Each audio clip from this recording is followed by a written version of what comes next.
Hello friends, welcome to the King's Academy. I am your biology tutor and today we will study classification of organism. Lecture 1 में हमने classification of organism के basic concept को समझा था. आज हम उसी का कंटिन्यूड पार्ट स्टडी करेंगे कि क्लासिफिकेशन ऑफ ऑर्गेनिज्म होता क्या है. तो आगे शुरू करने से पहले एक छोटा सा ये समझ लेते हैं कि क्लासिफिकेशन एक्चुअली हम क्यों करते हैं. ये तो हमने पहली वीडियो में समझा था कि इतने large group of organism present है, millions of trillions of number में प्रेजेंट है. तो हमारी जो है स्टडी को इजी करने के लिए हम क्लासिफिकेशन करते हैं या हम अपने जो न्यूली डिस्कवर्ड ऑर्गेनिज्म है उसकी क्लासिफिकेशन तक या उसको हम क्लासीफाई सही से कर पाएँ, इसलिए हम क्या करते हैं क्लासिफिकेशन का सहारा लेते हैं ताकि जो हम पहले डिस्कवर कर चुके हैं ऑर्गेनिज्म उसके बेसिस पे हम ये समझ पाएँ कि क्या ये ऑर्गेनिज्म पहले वाले ऑर्गेनिज्म से सिमिलर है या फिर ये ऑर्गेनिज्म पहले वाले ऑर्गेनिज्म से डिफरेंट है. और उस बेसिस पे हम क्या कर सकते हैं, उस ऑर्गेनिज्म का ईजिली क्लासिफिकेशन कर सकते हैं. तो हम क्लासिफिकेशन करते क्यों हैं? हम क्लासिफिकेशन करते हैं एक तो अपनी स्टडी को ईजी बनाने के लिए, ताकि हमारे लिए क्या हो, इजी हो किसी भी ऑर्गेनिज्म का क्लासिफिकेशन करने के लिए.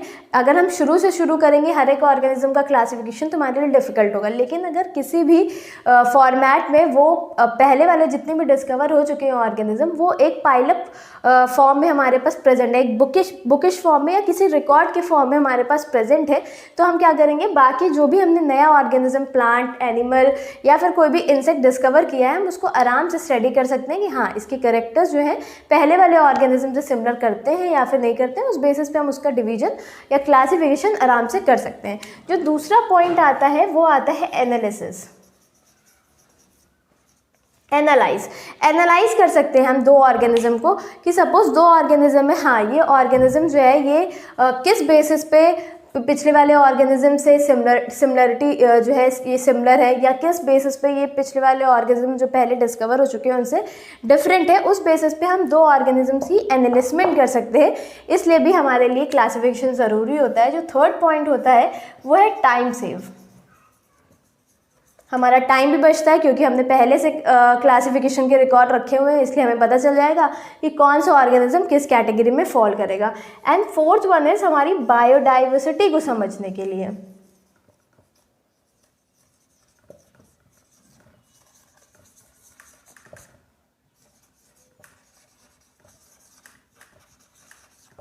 बायोडाइवर्सिटी को समझने के लिए हम क्या करते हैं क्लासिफिकेशन का यूज़ करते हैं. अब हमारी बायोडाइवर्सिटी में क्या है, हमारे यूनिवर्स में बहुत सारे ऑर्गेनिजम्स प्रेजेंट हैं. तो अब हम क्या करेंगे कि अगर हमें यही नहीं पता होगा कि कितने रेंज में, मतलब अप्रोप्रिएट तो हम कभी भी बता ही नहीं सकते कि कितने ऑर्गेनिज्म प्रेजेंट हैं, लेकिन कितने रेंज में कोई भी ऑर्गेनिज्म प्रेजेंट है वो हम बता सकते हैं. और ये समझ सकते हैं कि हाँ हमारी बायोडाइवर्सिटी में माइक्रो ऑर्गेनिज्म ज़्यादा है या मैक्रो ऑर्गेनिज्म, छोटे ऑर्गेनिज्म ज़्यादा हैं कि बड़े ऑर्गेनिज्म ज़्यादा हैं. उस बेसिस पे हम क्या कर सकते हैं, अपनी बायोडाइवर्सिटी को क्या कर सकते हैं, समझ सकते हैं. अब जो हम क्लासिफिकेशन करते हैं ये तो बेसिस हो गया कि हमें अपनी स्टडी इजी करनी है या फिर हमें अपना टाइम सेव करना है. हम किसी भी ऑर्गेनिज्म को एनालाइज कर सकते हैं, हम बायोडाइवर्सिटी को समझ सकते हैं. लेकिन किन बेसिस पे, क्या बेसिस होता है जिस बेसिस पे हम क्लासिफिकेशन करते हैं? तो जो बेसिस होता है क्लासिफिकेशन का वो क्या होता है, या तो वो जेनेटिक कैरेक्टर होगा या तो वो इवोल्यूशनरी कैरेक्टर होगा या फिर वो मॉर्फोलॉजिकल कैरेक्टर हो सकता है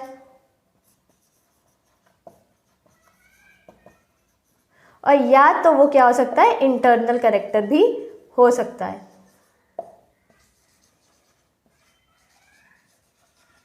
मॉर्फोलॉजिकल का मतलब क्या है, स्ट्रक्चरल कैरेक्टर, बाहर का, राइट. तो ये तो बेसिस हो गया कि क्यों हम क्लासिफिकेशन करते हैं या हमारे लिए क्लासिफिकेशन करना ज़रूरी क्यों है.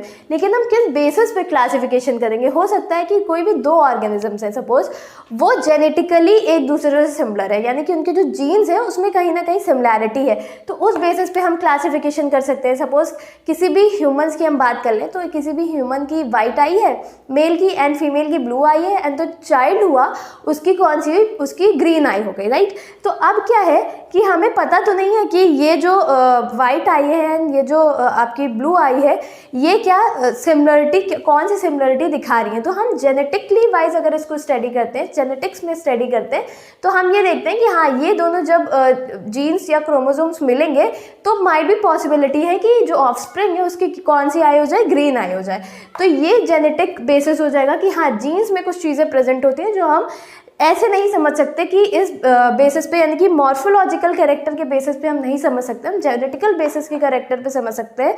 तो उस बेसिस पे अगर क्लासिफिकेशन करेंगे तो कौन सा क्लासिफिकेशन होगा, जेनेटिकल क्लासिफिकेशन, यानी कि जो बेसिस है वो कौन सा होगा, जेनेटिक्स बेसिस होगा। अगर इवोल्यूशनरी है, सपोज दो कोई भी ऑर्गेनिज्म है, उनका इवोल्यूशन एक ही जगह से हुआ है, लेकिन क्योंकि म्यूटेशन होते हैं, बाकी की एनवायरमेंटल चेंजेस है, तो ये जो दोनों ऑर्गेनिज्म है ये क्या हो गए, ये जो इनके जनरेशन 2 हो गया, यानी कि ये कौन सी, ये तो एंसेस्टर हो गया, ये जनरेशन 1 हो गया, ये जनरेशन 2 हो गया।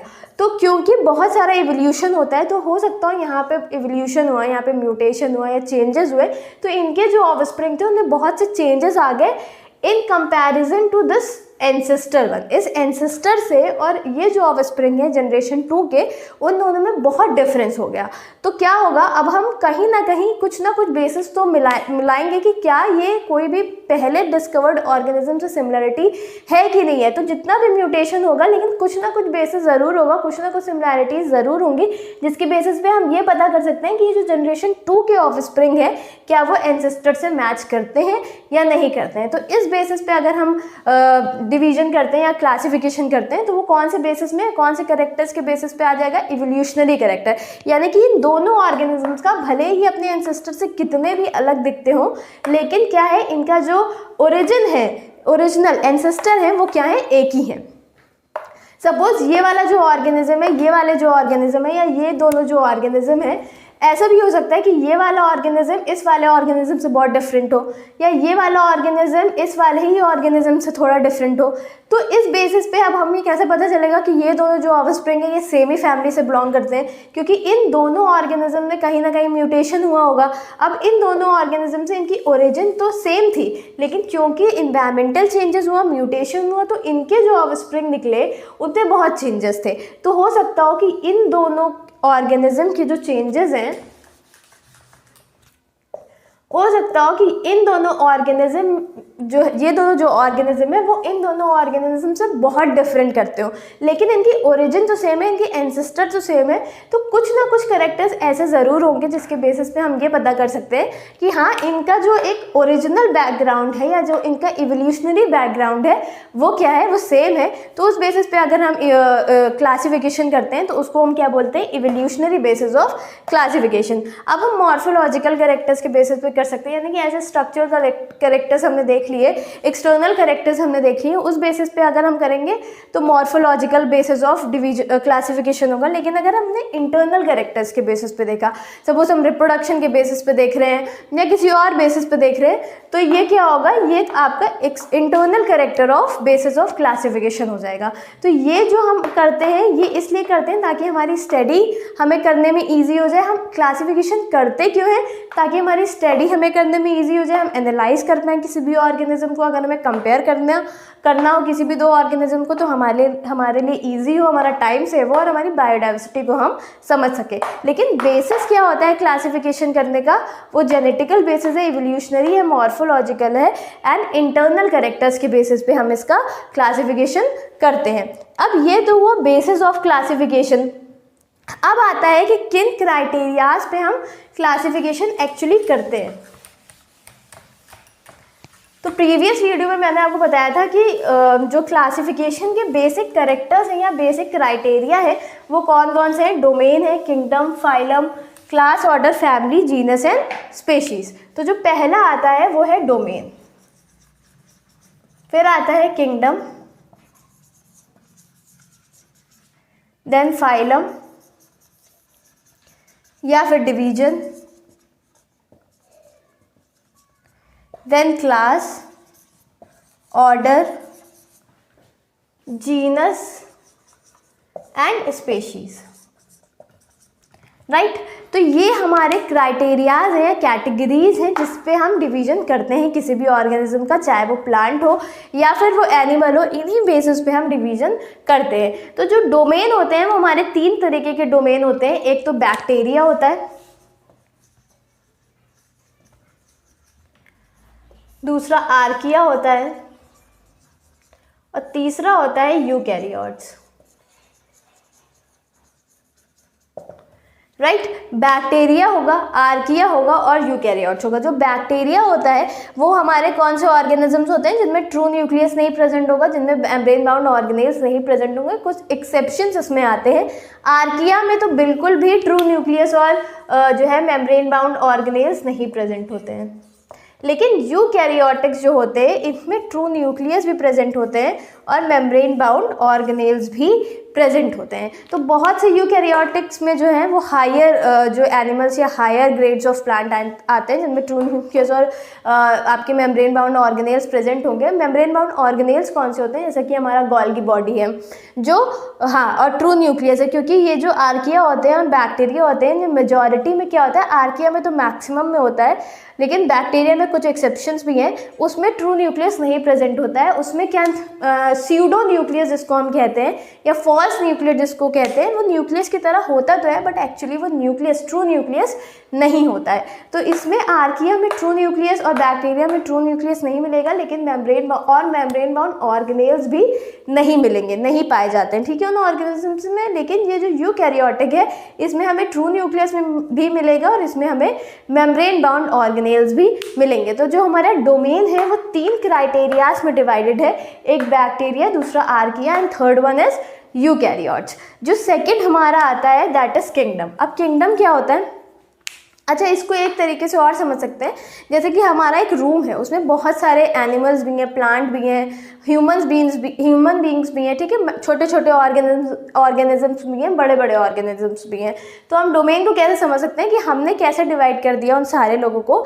एक ग्रुप हमने बनाया जिसमें ह्यूमंस होंगे सिर्फ, एक ग्रुप हमने बनाया जिसमें सिर्फ एनिमल्स होंगे, फिर दूसरा या फिर एक इस क्राइटेरिया पे हमने डिवाइड कर दिया कि हाँ ये सारे लिविंग बींग्स हैं और ये सारे नॉन लिविंग बींग्स हैं, क्योंकि वहाँ पर लिविंग ऑर्गेनिज्म भी प्रेजेंट है, वहाँ पे नॉन लिविंग ऑर्गेनिज्म भी प्रेजेंट है। तो डोमेन को हम कैसे समझ सकते हैं कि हाँ उस पर्टिकुलर रूम में जितने लिविंग ऑर्गेनिज्म है हमने उनको एक तरफ कर दिया, जितने नॉन लिविंग ऑर्गेनिज्म है उसको हमने एक तरफ कर दिया। तो ये मेजर क्लासिफिकेशन हो गया, बड़े पैरामीटर पे क्लासिफिकेशन हो गया कि हमने लिविंग बींग्स और नॉन लिविंग बींग्स के बेसिस पे क्लासिफिकेशन किया। तो ये बड़ा क्लासिफिकेशन हो गया एक ब्रॉड फॉर्म में।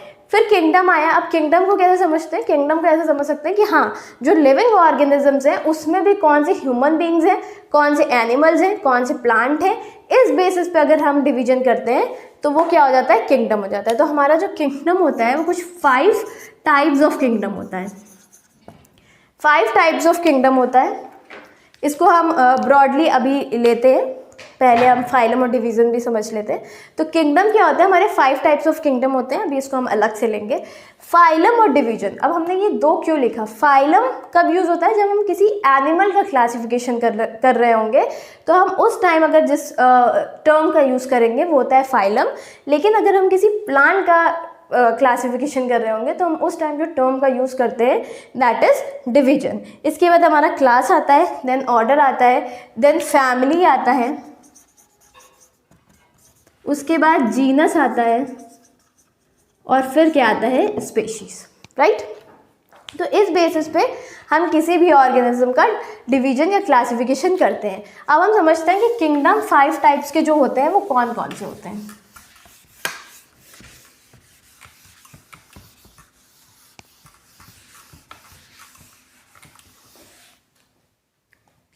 5 टाइप्स ऑफ किंगडम जो होते हैं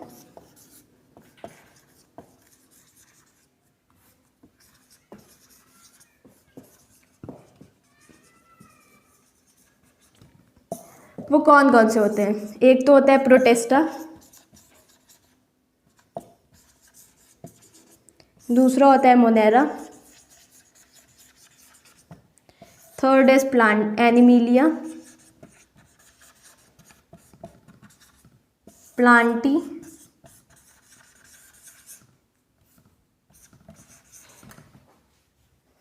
एंड 5th इज फंजाई।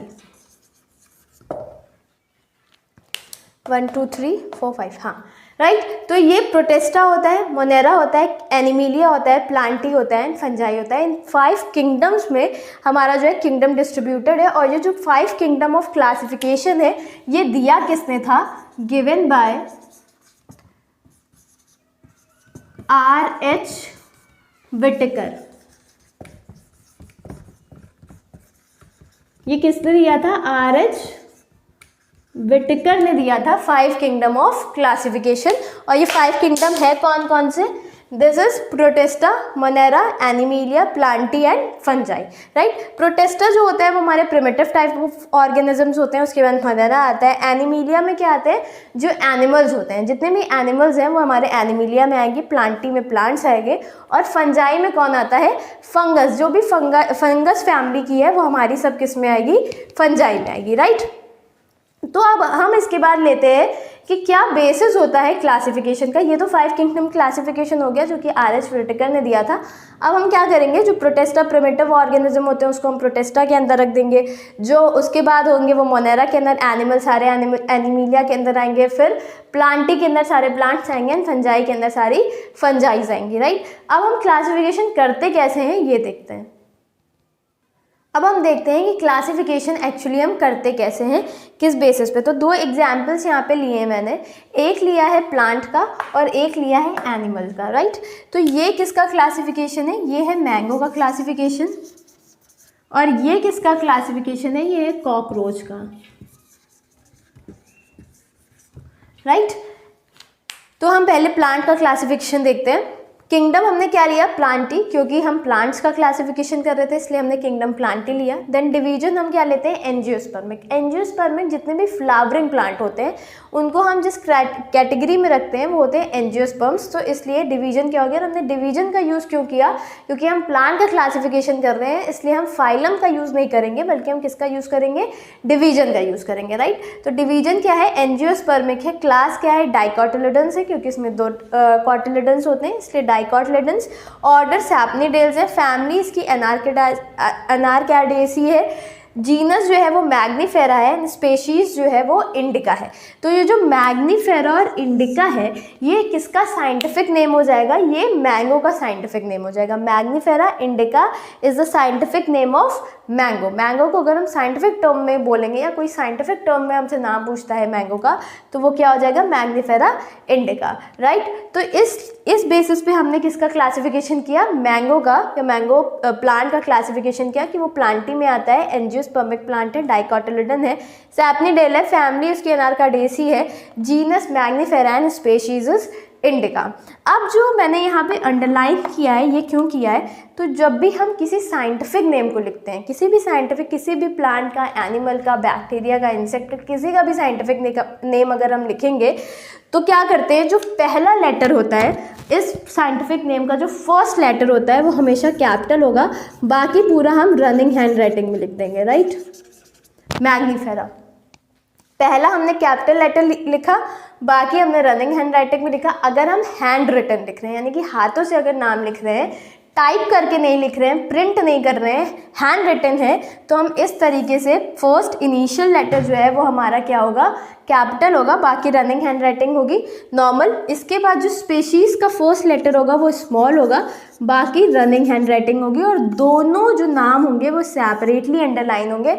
ऐसा नहीं है कि आपने मैग्नीफेरा लिखा उसके बाद इंडिका लिखा और दोनों को एक साथ अंडरलाइन कर दिया, ये रॉन्ग हो जाएगा क्योंकि मैग्नीफेरा सेपरेट है, वो जीनस का नाम है, और जो इंडिका है वो स्पेशीज़ का नाम है, इसलिए हम उसको सेपरेटली अंडरलाइन करेंगे, साथ में अंडरलाइन नहीं करेंगे। पहला लेटर कैपिटल, पहला लेटर स्पेशीज़ का स्मॉल, बाकी रनिंग हैंड राइटिंग में हैंड रिटन है तो इसलिए हम क्या कर रहे हैं? सेपरेटली अंडरलाइन कर रहे हैं। अगर हम इसको प्रिंट करते तो प्रिंट या टाइप करते तो किस में हम टाइप करते? इटैलिक्स में।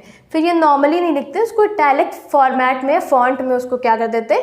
टाइप करते हैं, राइट। तो ये इस तरीके से साइंटिफिक नेम लिखे जाते हैं। अब जो कॉकरोच का क्लासिफिकेशन है वो किंगडम क्या हो गया? एनिमिलिया, क्योंकि ये एनिमल की कैटेगरी में आता है। फाइलम का यूज़ किया है हमने, यहाँ पे डिवीजन का यूज़ नहीं किया है। क्यों? क्योंकि हम एनिमल का क्लासिफिकेशन कर रहे हैं या इंसेक्ट का क्लासिफिकेशन कर रहे हैं। क्लास क्या हो गया? इंसेक्टा, बिकॉज इंसेक्ट है। ऑर्डर बैलेटोडा हो गया, फैमिली बैलेटेडी हो गया। जीनस पेरीप्लांटेना हो गया, स्पेशीज अमेरिकाना। अब जो जीनस है वो क्या हो गया, इसका साइंटिफिक नेम हो गया क्या, पेरीप्लांटेना अमेरिकाना। किसका साइंटिफिक नेम हो गया, कॉकरोच का। जिस तरीके से मैग्नीफेरा इंडिका किसका साइंटिफिक नेम था, मैंगो का था, उसी तरीके से पेरीप्लांटेना अमेरिकाना कॉकरोच का साइंटिफिक नेम हो गया। पहला लेटर हमने कैपिटल लिखा, बाकी रनिंग हैंड राइटिंग, पहला लेटर स्मॉल, बाकी रनिंग हैंड राइटिंग। और क्योंकि हैंड रिटन है इसलिए हमने इसको सेपरेटली अंडरलाइन कर दिया। इस तरीके से हम किसी भी प्लांट का या किसी भी एनिमल का क्या करते हैं, क्लासिफिकेशन करते हैं। एग्ज़ाम पॉइंट ऑफ व्यू से ये क्लासिफिकेशन करने के लिए नहीं आएगा, क्योंकि किसी भी कॉम्पिटिटिव एग्जाम में इतना डीप नहीं पूछेंगे। ये बेसिस हो सकता है जब अगर कोई बायोलॉजी का स्पेसिफिक एग्जाम हो उसमें भले पूछ सकते हैं, लेकिन ऐसे नॉर्मल एग्जाम्स में नहीं पूछते, इतना डीप नहीं पूछेंगे। आपसे साइंटिस्ट का नेम पूछ सकते हैं, आपसे पूछ सकते हैं कि 5 किंगडम क्लासिफिकेशन किसने दिया, या मॉडर्न टेक्सोनॉमी के जो है वो फादर कौन थे, कार्लस लिनियस। इस तरीके के क्वेश्चंस आ सकते हैं। या फिर ये पूछ सकते हैं कि मैग्नीफेरा इंडिका में जीनस कौन सी है, स्पेशीज़ कौन सी है। तो आपको पता होना चाहिए जीनस है, ये स्पेशीज़ है। या फिर ये पूछ सकता है कि मैंगो का साइंटिफिक नेम बताइए, कॉकरोच का साइंटिफिक नेम बताइए। इस तरीके से छोटे छोटे क्वेश्चन आ सकते हैं। सो इस बेसिस पे हम इस बेसिस से हम क्या करते हैं, क्लासिफिकेशन करते हैं। इस तरीके से हम क्लासिफिकेशन करते हैं, राइट, प्लांट का एंड एनिमल्स का। इसी तरीके से हम बैक्टीरिया का कर सकते हैं, इसी तरीके से और किसी भी इंसेक्ट कर सकते हैं, माइक्रो ऑर्गेनिज्म, जो भी ऑर्गेनिजम्स आपको दिए जाए इस तरीके से हम क्लासिफिकेशन कर सकते हैं। तो होपफुली आपको समझ में आया होगा चैप्टर क्लासिफिकेशन ऑफ ऑर्गेनिजम्स। अगर आपकी कोई भी क्वेरी होती है तो आप प्लीज़ मुझे कमेंट सेक्शन में ज़रूर बताइए। Thank you.